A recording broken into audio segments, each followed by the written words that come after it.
Abdullah, how are you, my friend? I'm doing well. How are you, Chris? I'm going very good, mate. Thank you so much for meeting me early in the morning for this copy, or what do you say, edition of the ThunderCast. My pleasure. You know, um, when I think of you and why we're here, I don't know if you know it, but you're one of those people that's behind the scenes for me that has always been in the cheer squad. And I think entrepreneurial journeys or business founding journeys can be, what they are, challenging, lonely, whatever. And it's funny because we've only known each other for a year or two, but I always think of you as the person or one of the people that I could reach out to ask for help. And you're a busy guy. You're the CEO of Pablo and Rusty, and I think that says everything about you, man. And I just wanted to start before we even get started. Just say thank you for everything over the past couple of years and everything that you've ever touched as part of my business without actually being in the business. So I really mean it. I'm grateful for the time we spent together. Thank you. It's been a great, still early but journey, and hopefully we can keep it for many years. Yeah, I'm sure we will, man. I'm sure we will. Um, I like to get straight into it without making long-winded introductions, as you know, because people might switch off from my introductions if I stay too long. But the starting question I always have is like, what's on the guest's mind at the moment? Like, what are they thinking about? And anyone that visited your content on LinkedIn or knows you would know that who you are, but also this language around the coffee because it's your thing, right? So, well, maybe we could start off with there. Like, what's on your mind and what are you working through at the moment? Great question. And yeah, if anyone does follow me on LinkedIn, I typically talk a lot about coffee, then leadership, technology, and sustainability. And being CEO of Pablo and Rusty's Coffee Roasters, we're really concerned about delicious coffee and changing the world for the better through that. So coffee is going through this really interesting and exciting journey, but also very challenging. And there's two big challenges, right? One is the last 4 or 5 years, harvests have been really, really bad all around the world. The major producers for coffee are Brazil and Vietnam, and the harvests have been pretty poor there. And basically, the world is a bit short of coffee. Now, don't get alarmed, but that means coffee prices are very high. And to put it in perspective, they've gone from a historical I'm talking about commodity pricing. So coffee has two categories, commodity and specialty. We deal in specialty, but commodity is easy to trace costing on. So commodity prices were at $1.50 per pound historically. They're currently over $4 per pound. And what that means is they've gone from about 7, 8 Australian dollars to about 16 Australian dollars in the span of about 12 months. Now Well, that is a big change, right? mm, So the whole value chain has to work through that from obviously farmers, and it's probably good for farmers because they haven't really seen inflation adjusted pricing for coffee go up. But for brokers, for pickers, all the way through to people like us, coffee roasters, and then cafes. It's not necessarily the magnitude, but the pace of the change. It's mm, really breathtaking, mm, and that means people have to change their business models, pricing, so forth. So that's one big challenge, and that's definitely on my mind. I talk about it. The other one, which is not related but has become related, is, and I've been talking about, you might have heard me talk about this a lot for 3, 4 years, is that in Australia, we have one of the best coffee cultures in the world. I believe this. mm, But our price for a small flat white, for example, is in Sydney is still $4.50 to $5, getting to five. In the around the world, that's 9 to 10 Australian dollars. So we're about half the global average, right? So which means our cafes are not necessarily as profitable as some of the other ones around the world. So some adjustments are needed there. So having a coffee crisis plus having lower prices at cafe level that over time have seen their margins erode through to rents increasing and other costs and wages means there's a lot of changes and business model changes that the industry are going to go through. mm. Sorry, one of the things you said Brazil and did you say Vietnam? Yeah, I did. I did say Vietnam. That Vietnam, is mind blowing to me. I would never have thought that Vietnam was the second biggest producer. it is. So obviously coffee has two big genuses. One's Arabica, and the other is Robusta. So Brazil is the biggest Arabica producer, and Vietnam is the biggest Robusta producer in the world. Brazil is still about 2-3 times the size of Vietnam in production, but them together make up almost half or more than half of the world global coffee supply.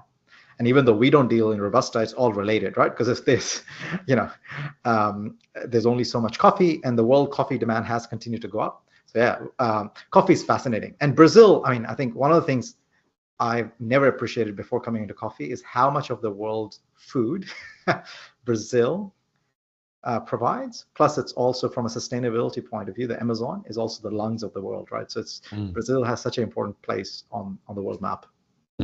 What do you have that figure in mind? What percentage of food does come from Brazil, just off the top of your head? I know you're good at numbers, but that's probably putting you on the spot a little bit. I think some of the major food sources, and don't quote me on this, I think if you talk about soy and you talk about beef and you talk about chicken, you talk about in some of these categories from 5 to 10%. Coffee, they're close to 30 to 40%. And so the last few years have been 5 years, there's been droughts and rains at wrong times, and that's why you've seen a lot of food inflation, plus COVID, so forth. So Brazil is basically one of the food baskets of the world. Yeah, wow. And so this is my knowledge, because I'm learning new things already, and I'm assuming many people are like me. So Arabica is the specialty, and that yes, is that correct? And that is correct. Now, again, I think like anything, coffee has a lot of internal dialogue, and Arabica is specialty. The technical definition is there's something called 80 points on the cupping score, and this is like we have people on staff, they're called Q graders that can actually grade coffee, and if the coffee scores over 80, then it is specialty grade, and that's what we buy exclusively, and that's Arabica for now. But we do see a future in the world, because Arabica is quite susceptible to climate change and other things. So I think the future, you will see hybrids, maybe even some types of Robusta or hybrids that will start entering the specialty grade, just because Arabica, while it's amazing taste, so forth, is also very susceptible to climate change and needs certain altitude to grow in and so forth. Why, just a really probably dumb question, but why is Robusta not generally over 80 points? Like, what is it that cuts them apart, aside from the quality of the, I mean, I'll let you answer. Yeah, it's a good question. And so what's fascinating is, and there is better tasting Robusta. And as I said, there's a lot of work being done on hybrids, on Robusta, so forth, because it's a very resilient, it's called robust, right? Robusta. It's a very robust species. However, it's typically, it's quite harsh, if I can use that word. It's quite strong and bitter, whereas the Arabica is a bit more rounded. It's balanced. In coffee, like one of the things one of the best statements I learned, and that was from our founder, he's that, in coffee, we often look for balance, right? And a good rule of thumb for whether you like a coffee is good is, do you want to go back for another sip or not? It does have the right amount of sweetness, the right amount of acidity, the right amount of bitterness, the right amount of strength, the right amount of the right kind of finish, like clean, and the right amount of body. And if they're all in harmonious balance, almost so that you don't notice any one aspect of them, that's a really beautiful cup of coffee with its nuances, right? Like, I love fruity coffees. However, Robusta, because things are scored around how clean their finishes, how sweet things are, so forth. So on those aspects, Robusta traditionally scores lower than Arabica. Also, interestingly, very side tangent, Robusta typically has more caffeine than Arabica. So if you're trying to make a beverage with a lot of caffeine, then you may go towards the Robusta.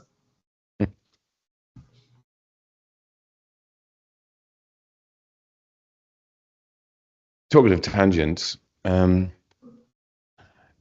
don't know if people would know it, but you're originally an accountant by trade.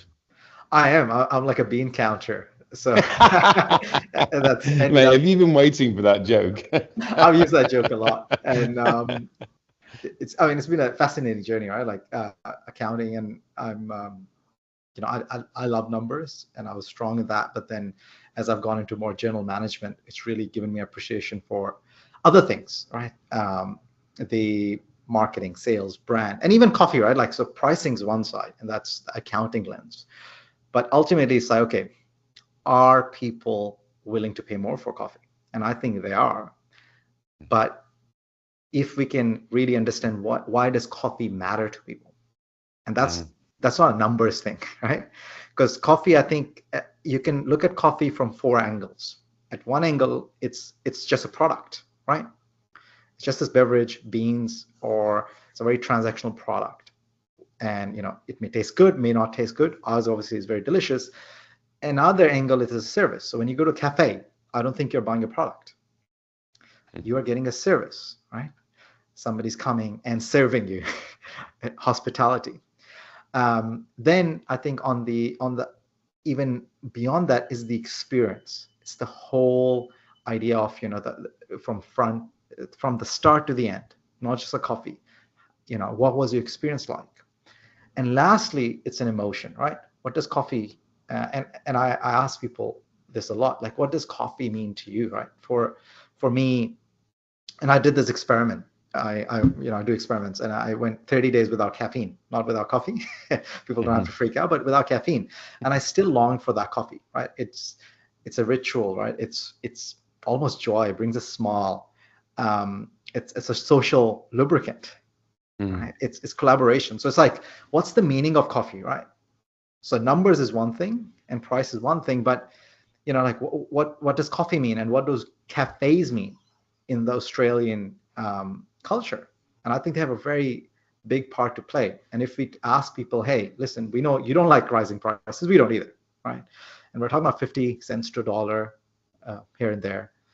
But what would you like us to do, right? Do you want a lower quality product lens? Do you want a lower service level? Do you want a worse experience? Do you want all those nice emotions to go? And is it just about caffeine, right?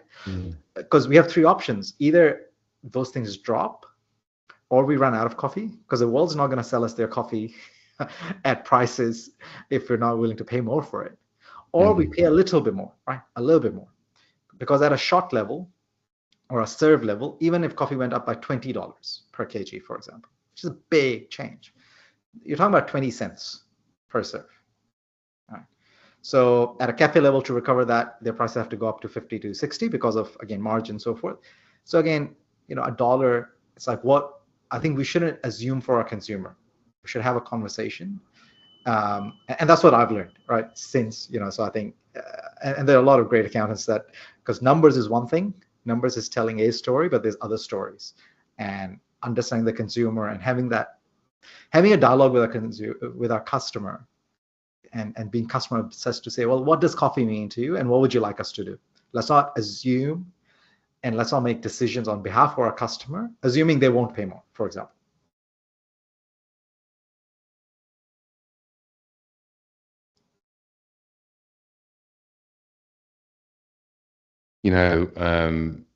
The question about being an accountant was a lead into this. And I mean this as a compliment.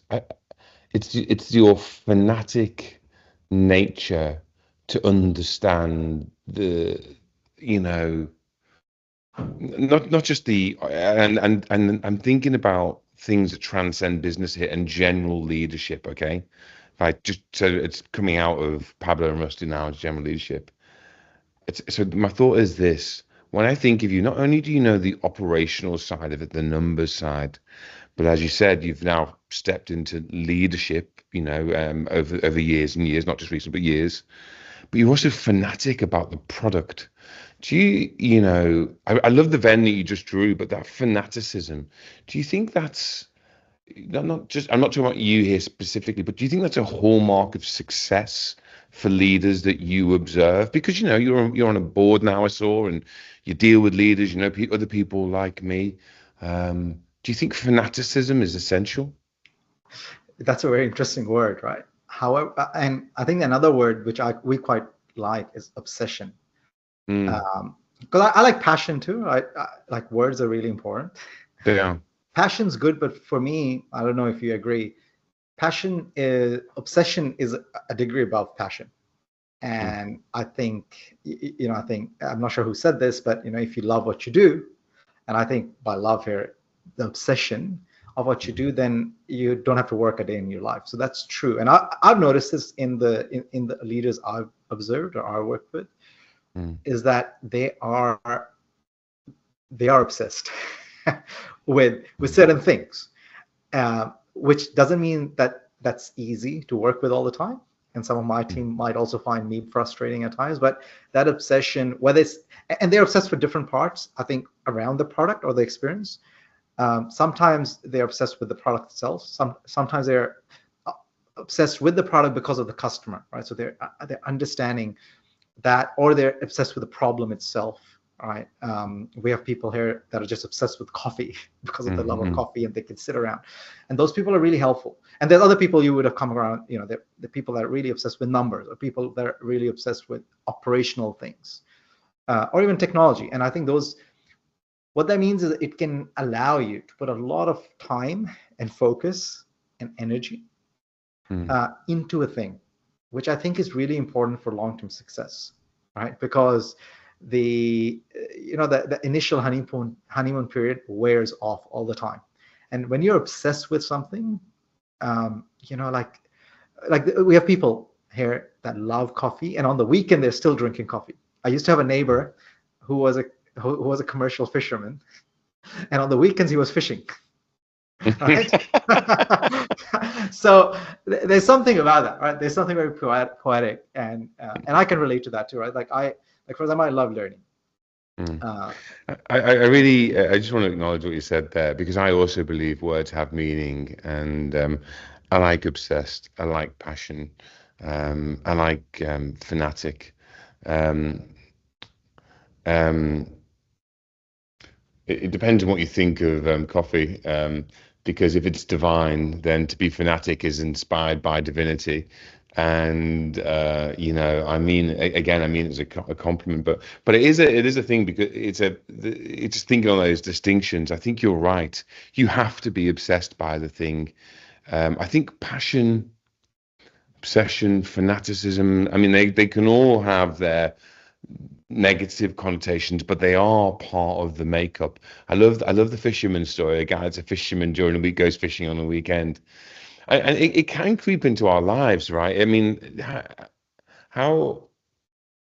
I mean, I'm always thinking about the business.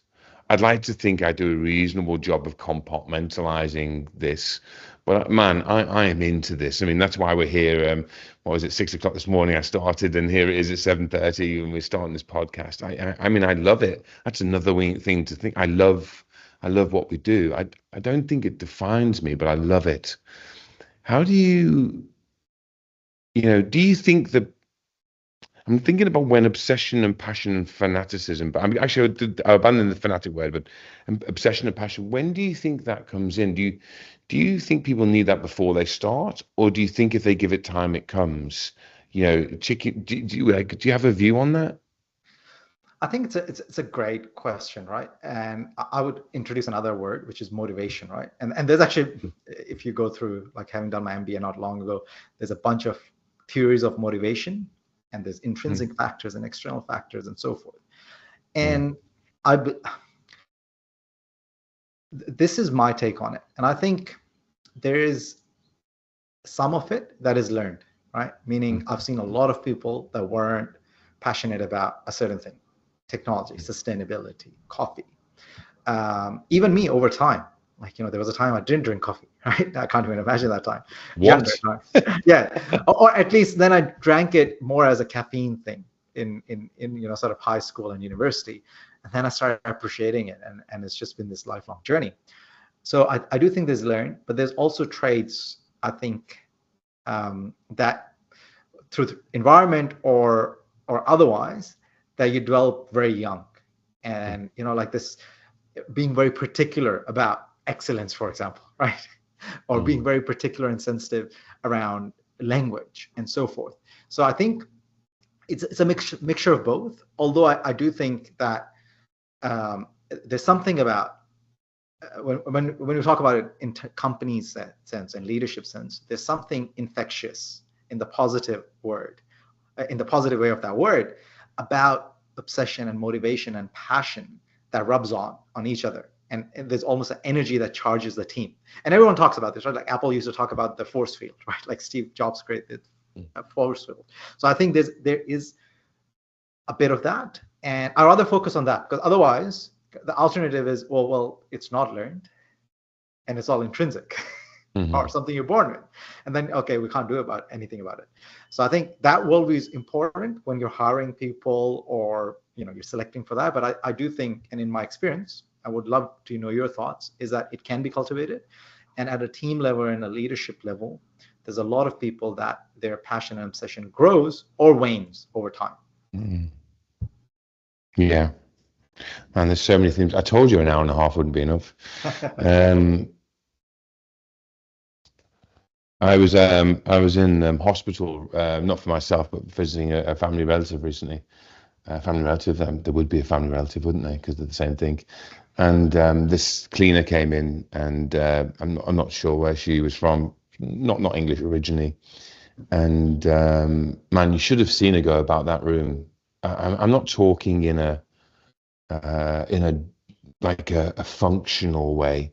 I'm talking about in a deep passion for the care of a patient way. And I was reminded of this study that I'd read years ago about the healing effects of cleaners in hospitals having on patients because of the passion they bring to the work. And the study, and I can't remember who it was exactly, but it was, about menial task. And I'm not saying cleaners, I'm not derogatory to it, because I really mean what I'm saying here. And I was thinking, and it was my brother who's in hospital, and I was just thinking about her passion for cleaning and taking care of my brother, and she was obsessed by it and meant it. And the study had this view that, it actually had life prolonging effects on patients, that passion. So it goes beyond a product as something that you can't, I can't really put words to, but it's real. So it's a thing that's been on my mind recently, actually. Now, you just asked me about, so you asked what my view is on motivation, intrinsic versus extrinsic. I think the search for meaning is intrinsic.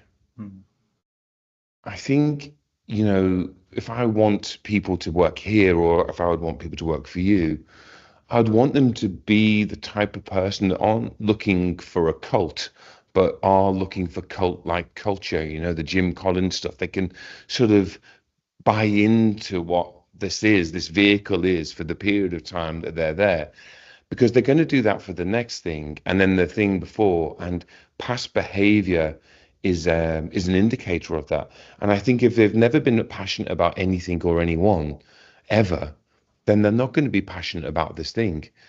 And like, why would they be? I mean, unless it's their life's work and this just happens to be the thing.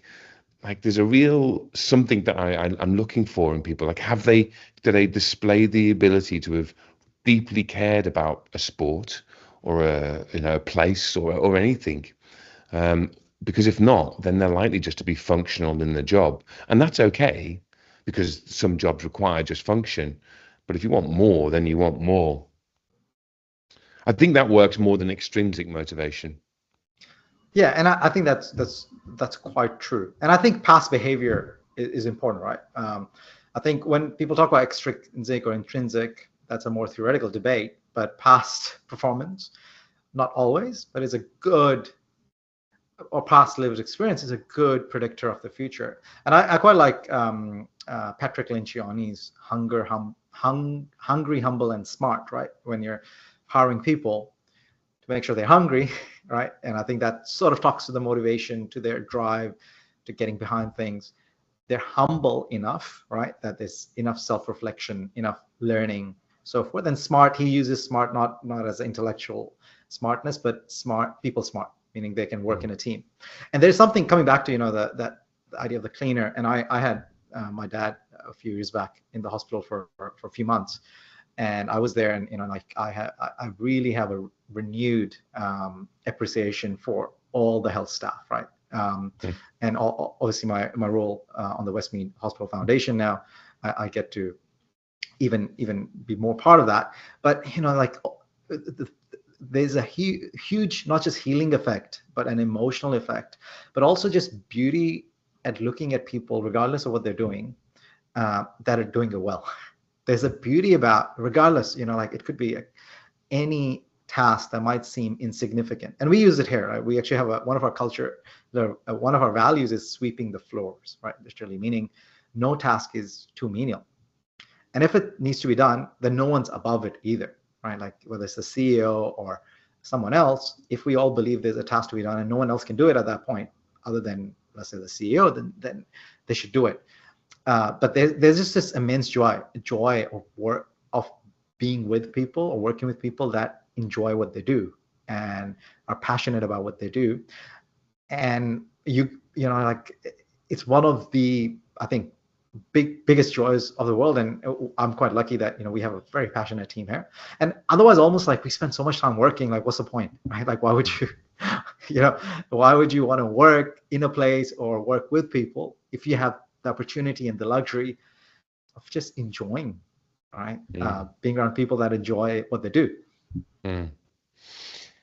Yeah, I am not behind the scenes in your place, but I can tell you when someone asks me about where they should go for an experience, I recommend your place. I really mean that. I'm not saying this as any because you're on this the podcast. I really mean it. I really think it's dependable in terms of the quality. You mentioned some things: product, service, experience, emotion. I think about the emotion because it depends on the mindset the person walking in, but certainly the product, the service, and the experience. And one of the things, I've never said this, but I've been back multiple times without you, and I love that I'm exploring that menu or the things on there with the person behind the till, and they're genuinely trying to help me, like it's kind of good. I'm like, I had this thing last time I came in, and there is something about that. So, and look, I'm sure you hear that plenty. But it does actually bring me on to another theme, because you mentioned things that I think for business in general: hungry, humble, and smart. You've mentioned sweeping the floors. You've mentioned obsession, passion, and motivation, and exploring intrinsic and extrinsic. And then you've mentioned some other things that I really think apply to my industry or anybody who's of service. And service isn't retail, it's everything should be of service, really. And I really like these things you've just said. I'm going to say them and I'm going to explore them. Do you want to go back for another sip? It's got me really reflecting. Do my customers, digital or, where I'm being serviced, and the things that I'm building, doing, do they want to come back for another sip? And if I look at it through your lens, apply to me, what's my product, my service, and what's their experience and their emotion? Man, there's some really good stuff in that transcends beyond the coffee business. And really, I mean, this is why I love talking to you, Abdullah. It really applies. Really applies. Why? Because now I'm going to take it beyond coffee shop, but you can apply it better. Why do people not care about that? About people coming back for another sip, about the product, the service, the experience, the emotion. I mean, because there's thousands of coffee shops in Sydney. And by the way, there's thousands of people doing what I do in Sydney. I mean, literally thousands. It's the most saturated market in the world, funnily enough, which is why prices are driven down for the types of services that one of my businesses provides. So I understand. But I really care about it. I mean, I'm not saying we do it perfectly. I make more mistakes than anybody in this company. I'm sure of it. But I really care about it. Why isn't a thing for people? Why are some businesses slovenly, do you think? I think question, and I would rather take the other side of it. I'm inspired that there are a lot of businesses that do it. I do think running a business is hard, as you would know firsthand, right? There's so many challenges, and sometimes people forget the why, right? Why did they start? What are they trying to do? Sometimes also they're making assumptions in the sense of what matters to the customer. what does the customer value? So they're like, oh, the customer just wants the cheapest price, or they're not going to pay more, or this is not going to happen. And we, like obviously we have two of our own coffee shops to keep us really connected to the customer, but we supply hundreds of cafe partners around Australia that do a really good job. And there's so many amazing, inspiring examples there. But like it's a hard job, right? It's because a cafe owner has to be the HR manager, the payroll person, the supply chain manager, the HR like the manager of the venue, and the bookkeeper, and all these things. So sometimes the really good ones, they're always remembering the why, right? Like, and they take time every 2-3 months to step back and say, okay, what's working, what's not working, right? Mm-hmm. I'm going to, what can I change? How can I improve, right? So there's this continuous improvement and great cultures and great teams, and they're really building these amazing things. And going to those venues, you can just sense it, you can feel it, you can get it in that experience. And it's, I think, true for non-coffee businesses too. I mean, speaking about you, right? Again, I think you're somebody who generally is great at human connection, right? And makes people feel easy. And in our industry, we say, you need two type of people. You need hospitality people and business smart people.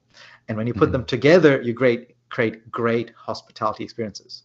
Because you can get people that are, that are genuinely, they get energized through giving people, right? That human connection, giving them, being of service, giving them an amazing experience. But that's not enough either. Because if you're, you can't execute the product, if your pricing goes out, meaning you're not profitable, if you can't manage processes and staff, then all of that falls apart, right?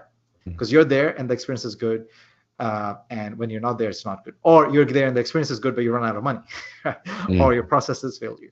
So then you want really good business smart people. But you can be really good at numbers and processes and everything, but you forget the customer and you forget the why. And over time, slowly your business withers away.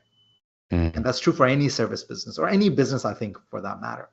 And when you bring that together, either in one person or in a team, then you, I think, have the best chance of creating these amazing, long-lasting, long-term experience businesses. I mean, it lands about don't lose sight of the why and take the time, whatever interval you can, to explore, is this working, what's not working, whatnot. I read this thing from Stephen Bartlett yesterday, I mean, whether people like him or not, I did like this particular post. And it was around I'm ad-libbing on it a little bit, but it was the importance of the, in his case, he said leader or founder or creative director that is constantly pushing the boundaries, the innovations. And the moment you lose that that mindset or that specific leader, which is more what he was talking about, when you buy a business and you lose that leader, then that's when the business starts to fail within a year or two. I wonder in businesses, I'm thinking about, let's just talk about the circumstance that the founder isn't there. Sorry, hasn't left. They're still there, but they're trying to scale. They're trying to grow a business. And I'm going to use another word that you'll probably have a better version of, but I'm going to use indoctrinate. Indoctrinate people into the feeling of what the products are, the services are, the experiences are, the emotions are that you want to create. I found that a hard thing to do, and maybe that's why some of these small businesses struggle, because to find fellow obsessed, passionate, fanatic, motivated people is a challenge. By observing from what I see from the outside, you seem to have done a good thing with you seem to have done it well at Pablo. Seems to be, anyway, to me.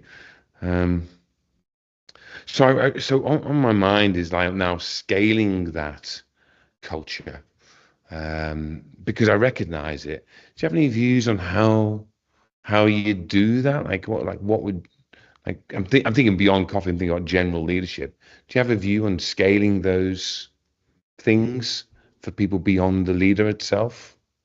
Yeah, I mean, I think in my own experience, like businesses go through a couple of stages, right? There's the founder-led stage, and I think founders and the initial leaders are quite important, right? Because they set the vision, they have this huge drive. Businesses take a lot of effort, as you know, just to get off the ground. And the early people, they sort of get that through either indoctrination or osmosis, right? But then as the team grows beyond that, you need to start sort of building organizational language and organizational culture around it. And I think a good testament to a good leader is the leaders they create behind them. And it's not easy. And I think it's a mix of a couple of things, right? Number one is realizing that the initial stage of a business is different than the scaling stage. Number two is being able to articulate some of those values. So I think really good founders can articulate those values. And getting also the team involved. I also think from the outside in, often, there's this caricature of, these founder-led businesses where the founder does everything, right? And the founder is it. And that's good for the starting stage. But my view of leadership is, in the long term, if you have a business that just stays in that stage and cannot operate beyond the founder, and you have a founder that's making all the decisions and all the innovation and everything, over long term, that's not like, you have to say, okay, that's great, but are they a good sort of leader in developing other leaders? Because everyone has to leave. One of my favorite quotes is, everyone has to leave voluntarily or involuntarily. So might as well get, you have to get the business ready for 7 generations after you, right? If you're really passionate about the purpose or the vision, right? Because as humans, we have to leave voluntarily or involuntarily. And so one is that side of it. The other is, there's some people, people are motivated out of different things, right? There is money, there is recognition, there's mastery, so forth. And there's these people, I think, that just love doing an amazing job and are passionate about those things. And you may not always find 100% match, right? I think that's quite rare. But when you find the right people and you have alignment on values, they have the right drive and the right incentive structures, then you can get very close, right? And I think in recent times, a great example from outside looking in is probably Microsoft, because I think that was a founder-led business that sort of lost its way, but then had a CEO that's probably even done a better job than the original founder in completely turning the business around. Yeah, it's funny to think of that cycle, isn't it? I mean, it's great to see. You just said something about motivations, money, recognition, and mastery. Reminds me of something Daniel Pink would say. I use 3 archetypes for my people to consider. Are they in their head thinking, make me rich, make me famous, or help me do a better job? When we're selling, or when we're talking to people, and the right. And actually, sometimes it's a conflation of those 3 things, but with a weighting. I mean, people aren't so simple as to have one. It's normally a bit of each. Oh, that's really great. Yeah. Yeah. Make me rich, make me famous, or help me do a better job. I learned that from a what was his job? He was like I'm going to say he was a PhD in the study of human behavior, and he had started applying it to consulting and generally helping businesses sell more, basically. Yeah, I really like it. I do acknowledge what you've said about, I mean, it's sort of it's a side story.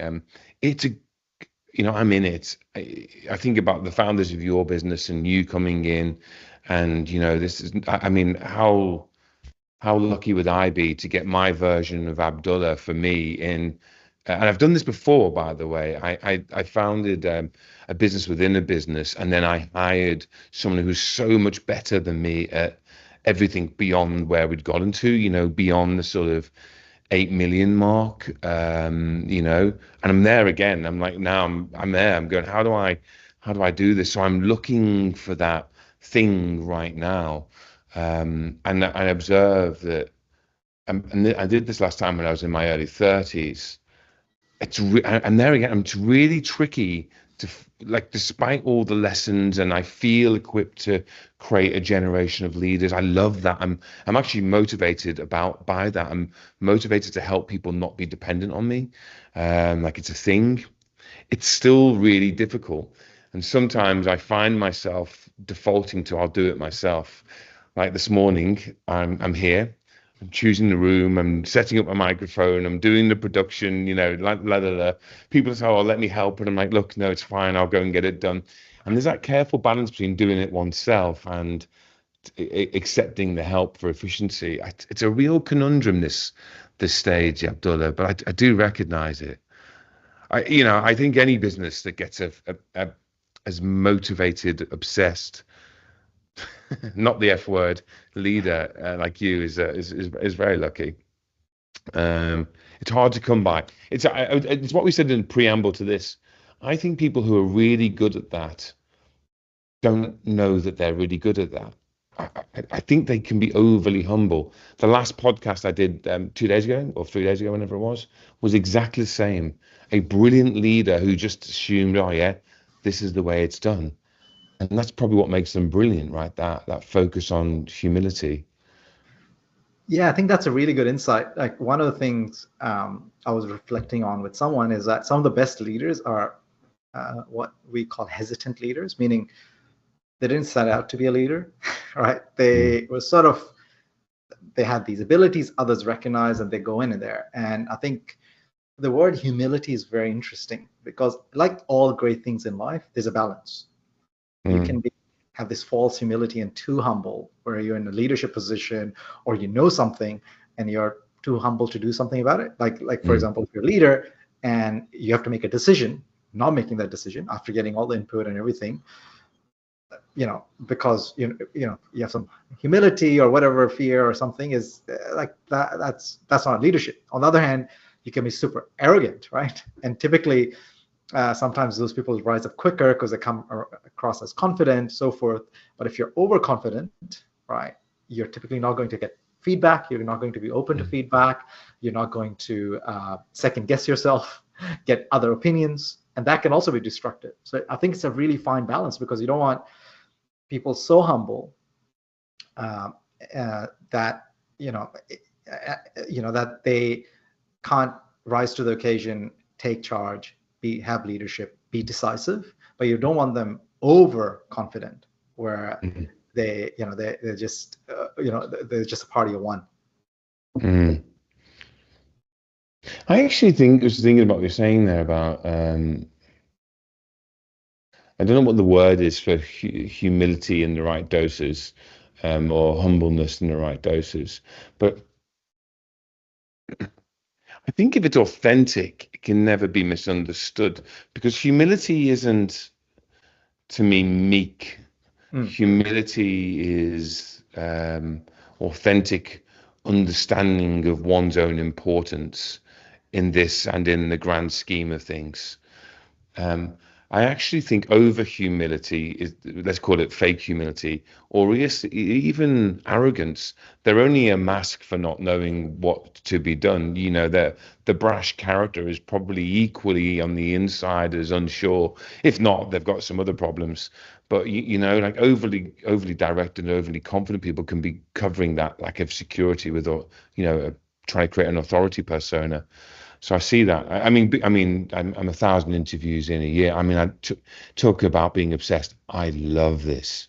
I wish I had a more systems thinking brain to be able to distill 3,000 hires and 1,000 interviews a year for 25 years. Like, I just wish I could download this in the way that someone like you would, because there's stuff in here that I need to get out. And so I'm observing. That's why I like doing these things, right? So I can't help but observing that overconfidence is fake, or that over humility is fake. And I really think authentic humility is really a thing to be embraced. I do observe, though, that genuine and authentic humility can sometimes be scorned by those who think you need to beat your chest. And I think it can be taken advantage of by those that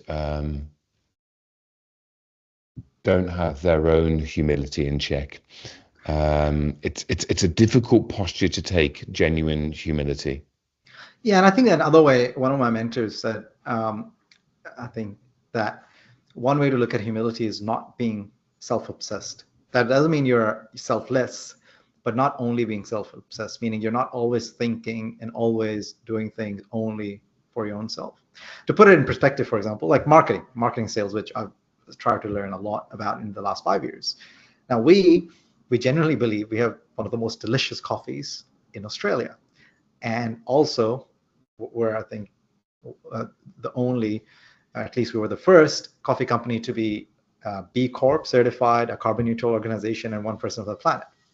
Now, saying that our coffee is really delicious is not the opposite of humility for me, because the opposite would be saying, oh, like our coffee is not really good, right? Coming across, and I think that's the wrong sort of humility, right? But being so obsessed that we can't appreciate other people doing a good job, keeping an eye open, competing to even be better, looking at ourselves and saying, yeah, okay, we're doing a lot in sustainability, but guess what? There's a lot more to do, right? We're not perfect. And those are the things I think, just being authentic, realistic, but celebrating wins, I think, at a personal level as well as at a company level is quite important, right? So saying, I'm good at this, I did this, I achieved this, we did this, we have a delicious coffee, right? We love what we're doing, we did these sustainability things. They are really important, and they're not the opposite of humility for me. Yeah, I get it. Saying what we do and that we're good at it isn't the opposite of humility.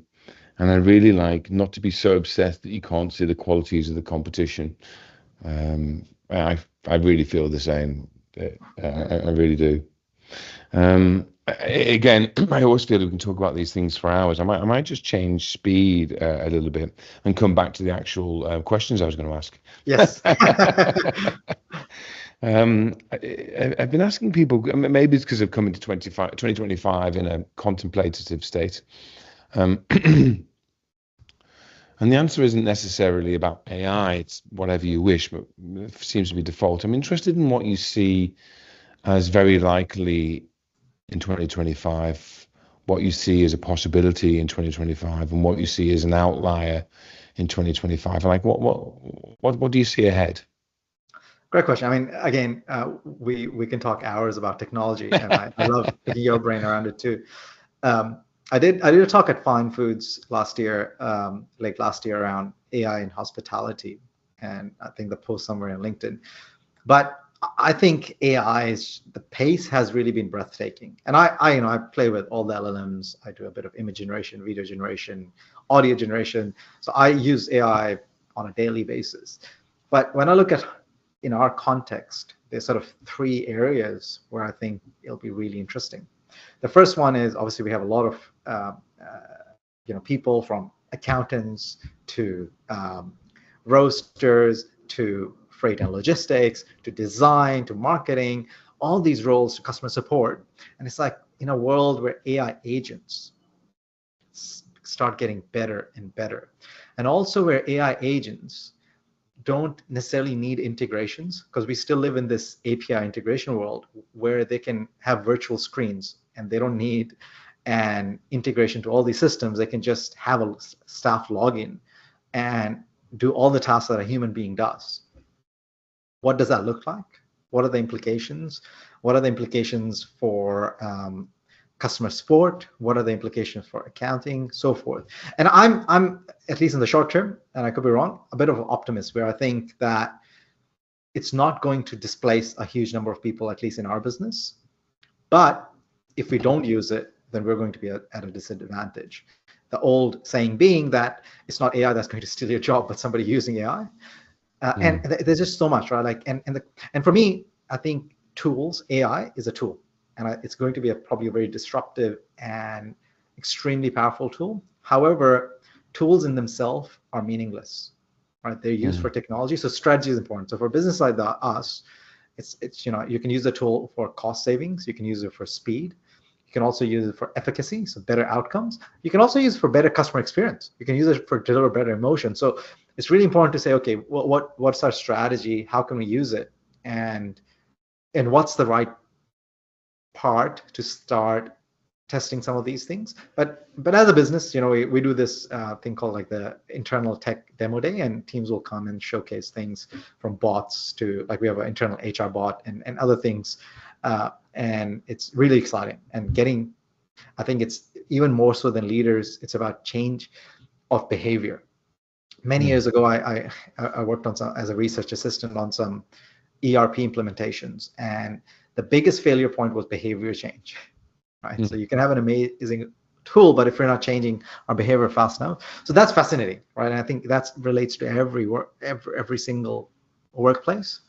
And I think there's use cases we can't predict, but it's really, really, really interesting.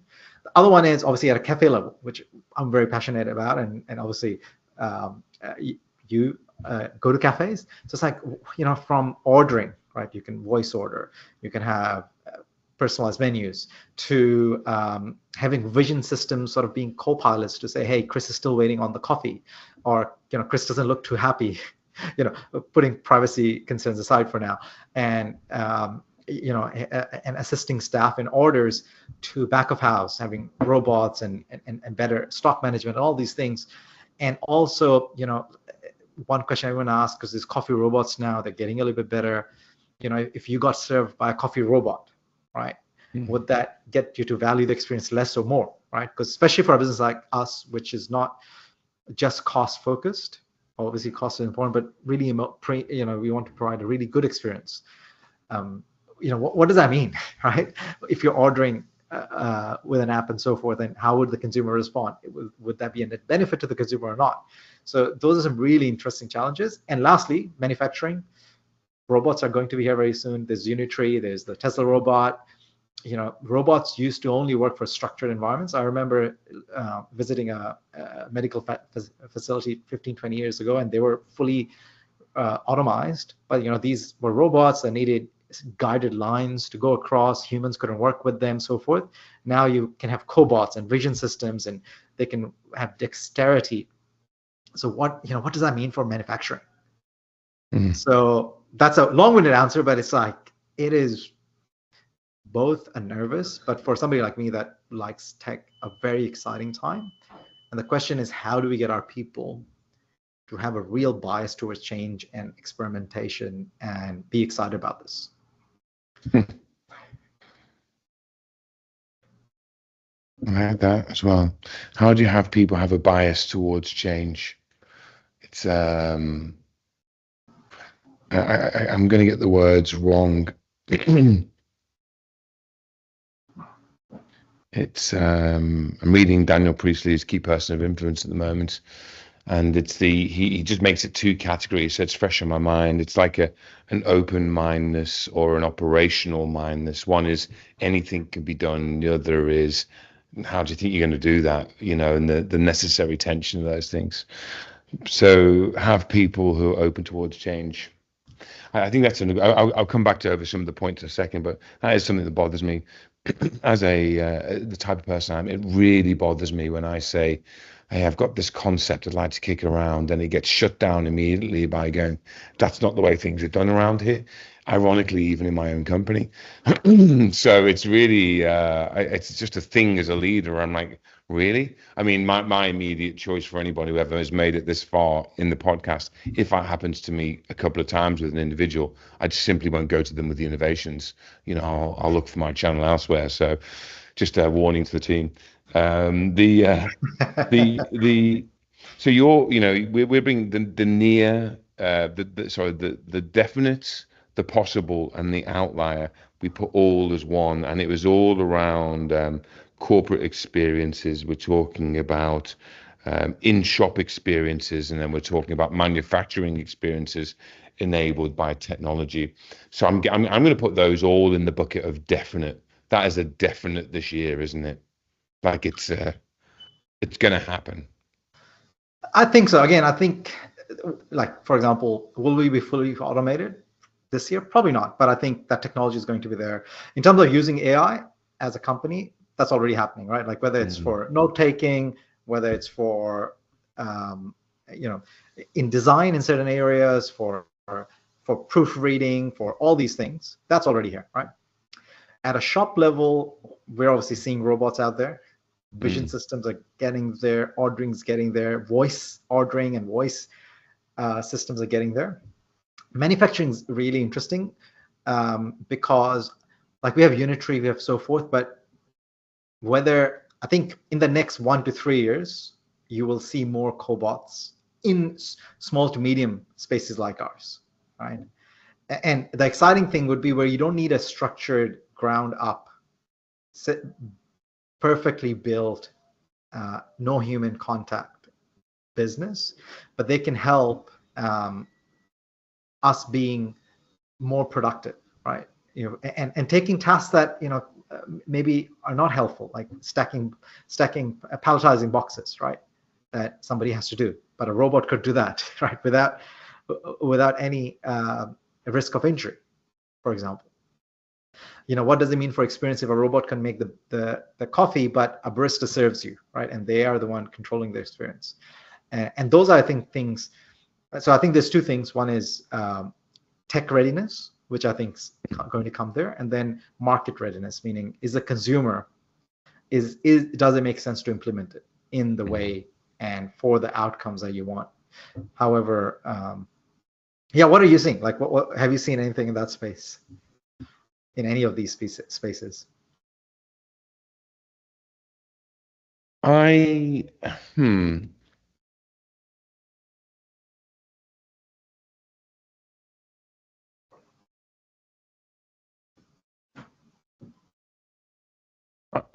just going to talk about a view that I'm not sure is right.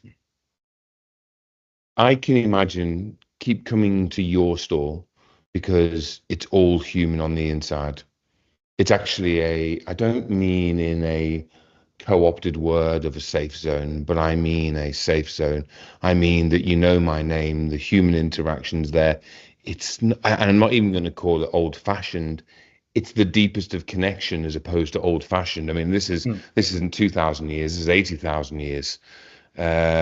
So I I'm even thinking about it for my own for my business. This made by humans, touched by I mean, it's my rebellion.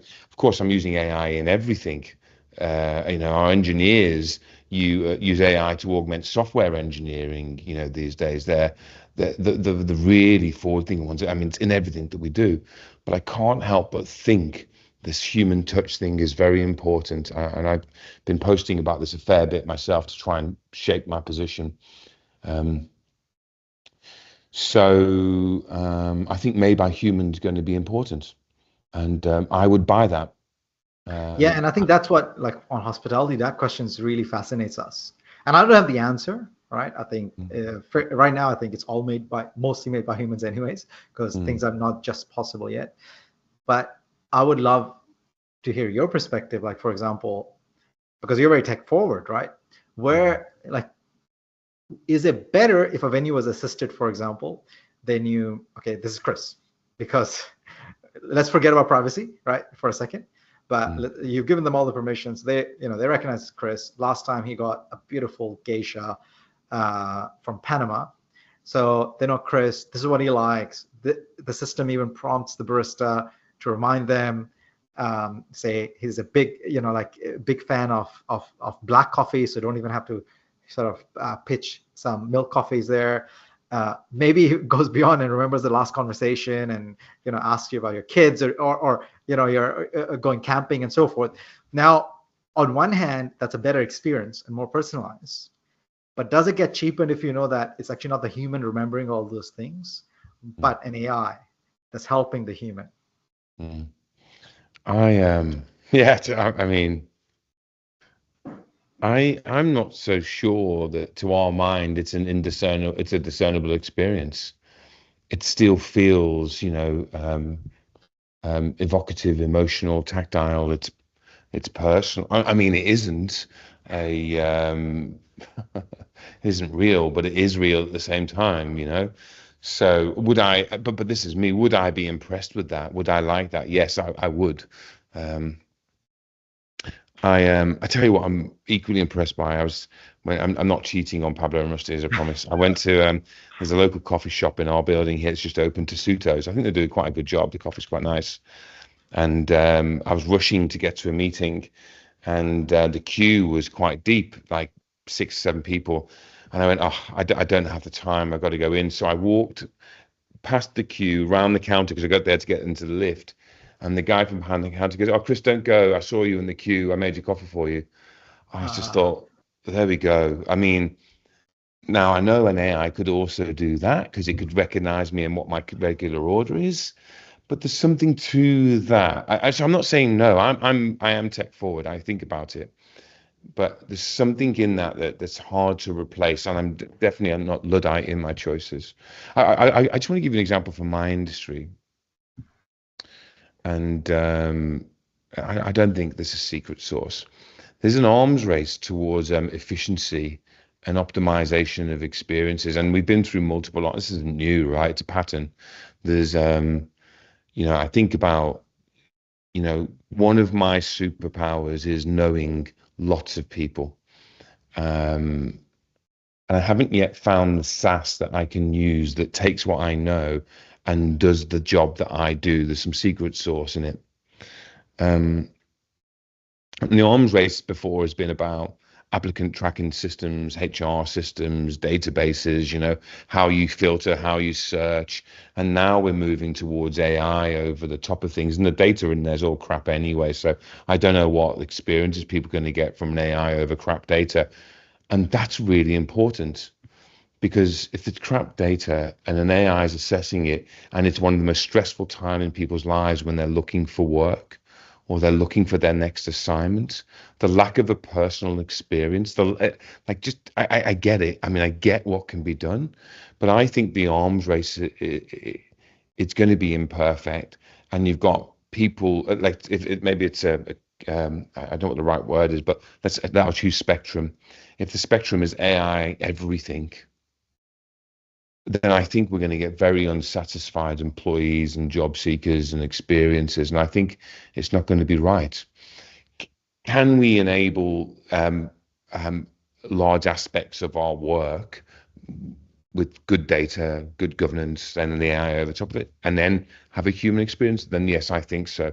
And so you asked me where I see it. I see that as a critical differentiator for some of the businesses like ours who are trying to work that out. I also think this businesses that went 3 years ago were too early in this, that's right? fascinating. Yeah.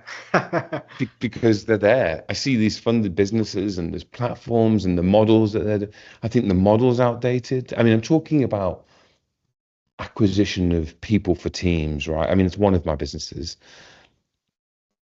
but they've already got technical debt. They've already invested in something that isn't the thing, and they have to. And are they going to throw that thing out and do a new thing? Maybe some will. Um, but I think there is as excited as this. I think there is a whole new market coming for the way that people find people to come and work with them. And I'm just minding my words a little bit because I'm working on some products in the space. And this is not the place to do the big reveal. Fair enough. You can call me when you want to do the big reel, but I think that's Yeah. really fascinating and relevant to customer experience businesses. And I think from a lot of conversations, because again, I don't have an opinion on it yet. I have personal opinions, but it's more I'm trying to understand the customer perspective. And I think most people are okay with the AI assisted, like let's say you have a salesperson or so forth. And if the AI was assisting them to say, hey, last time you had this conversation, ask them about this, so forth. But that person you have a genuine relationship with.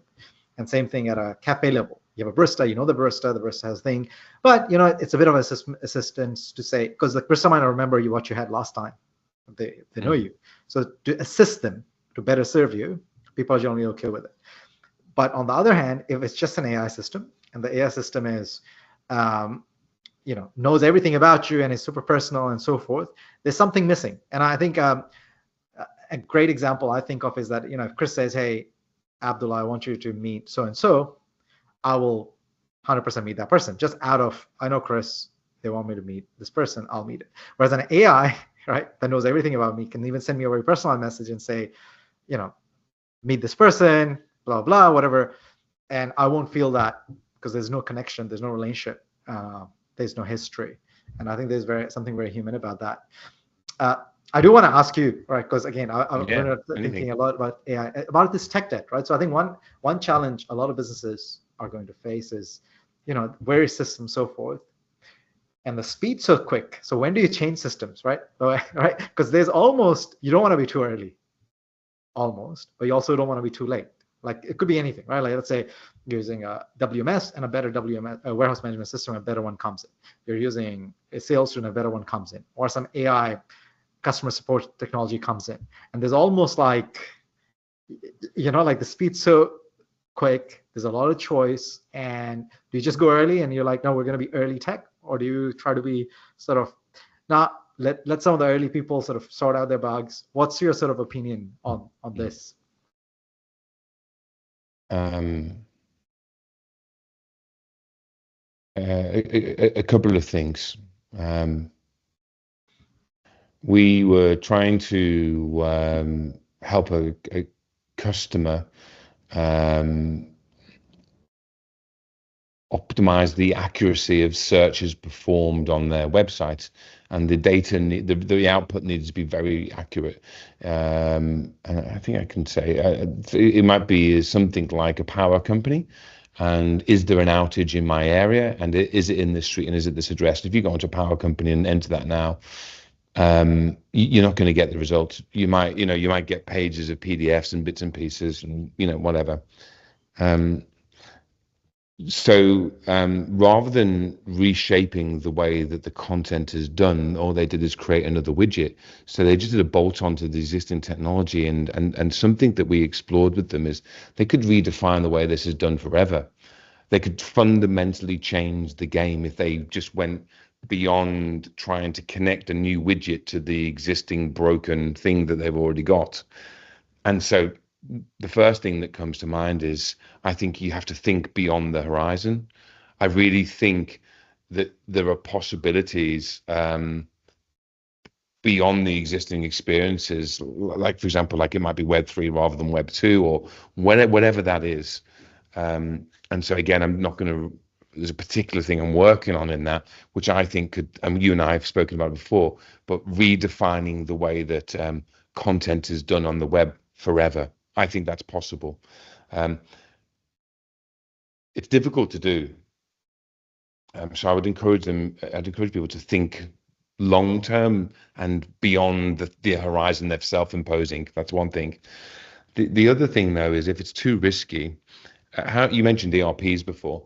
How many people are sitting on or about to do a system of record replacement, or a CMS or a CRM or whatever? And they're going to say, well, we're going to do that, and then we'll start building the user experiences once we've got the system of record done, or we're going to build them in the system of record. And I have bear in mind, I'm a product person, not a tech person. But the drum that I'm beating right now is you should start immediately. You should get off this phone call and you should think about the thing that's going to transform your customer experience and build it now and integrate it with your existing systems of record, like with a loosely coupled API. And when in 2 years, if your project for your ERP is still going, which it will be, you can integrate those experiences into that system of record. Don't wait for the system of record to transform your business as it relates to customers. Build it now. So that's one thing. Like, start thinking about the innovations now. And then the other comes this is, it doesn't have to be done in the way that it's always been done. it doesn't have to be uh, a, a long RFP that's going to be, a big price and big architecture. It can be, I did a post the other day about build the laser before you build the Death Star. I bloody love it. But we should be building customer interface lasers everywhere, and then have, think about the Death Star afterwards. And I see I think this is coming. I hear that more and more people want to do that. It's becoming more and more accepted. And if you look at big project failure rates, and you mentioned behavioral adoption as one of them, why are we waiting? And customer, by the way, is internal and external. And I'm not talking about, I don't think I'd throw the baby out with the bathwater and throw everything on its head. But I really believe in discrete builds that delight people. That's a great points there. Yeah, I love it. I'm obsessed about it. My imposter syndrome kicks in this though, Abdullah. I'm not technical. I'm surrounded by some of the best engineers in the country, like really, and I find myself convincing them. You know what I reckon? Because when I entered the coffee industry, I was a bit of an outsider. And again, I did code many years ago, but I'm still not a tech person. But I think being an outsider sometimes is a superpower, like being not a tech person. Well, being a tech person has benefits, but being an outsider, because you have that curiosity and you are not limited by practicality and how things are done and best practices. So you can just say things and you can ask things and you can say, why can't that be done? And it's a superpower, right? Obviously, then at some point you have to understand the constraints and so forth. But when you're starting discovery of a problem, almost not having context and baggage and history of expertise, which is really important, but not having it at the start of the problem, I think, is a big superpower. And there's some people that can forget it, like they're experts and they can forget it, and that's the real superpower. But if you generally just don't have expertise, that can actually sometimes be really helpful as a perspective. Mm-hmm. Yeah, I agree. Actually, that is a very good segue, Abdullah, to my last question. And my last question was left by Simon Sayer, the CIO at LJ Hooker. And his question for you was, give me a moment. And he's a great guy, by the way. I was talking about him at the beginning. He was, what is your secret sauce that makes you so different? And I think he's just started to touch on it about being an outsider in coffee. So what is your secret sauce that makes you so different? Me personally, Mm-hmm. I think what I am very lucky that I love learning. Like I genuinely, right? Like I genuinely love learning about a bunch of things, from how to make sourdough bread to how to, how to clean things, to how to coffee, to leadership, to technology, and so forth. And it makes a lot of other things a lot easier, because learning is really, if learning is something you can spend a lot of time in, even if you're as slow as I am, you can just, like, we have so much change and we have so much ambiguity and so much volatility. And I feel incredibly lucky that I love learning, right? And that what that means is I can learn new things, but also I can talk to people about their subjects of expertise for hours trying to learn. And sometimes connections are made. Mm-hmm. So that's, I think, in reflection on the spot, that would be my answer. Yeah, nice. Yeah, I sure we'd reflected it previously on curiosity compounding and become self-perpetuating, and learning is the same, right? Everything is a gateway to the next thing. even this conversation today has been that way for me, man. I've got so much out of it. I can't wait to cut this and replay these sound bites and make carousels for you and share some things with you, because I think this is brilliant. I mean, I'd be proud to introduce you to anybody in my networks because of just how this works. I really love it. I'm grateful for the time. If you were to ask a question of someone like you who's going to be my next guest, what question would you want to hear them answer? I mean, I love books, so my question always is, what's your favorite book?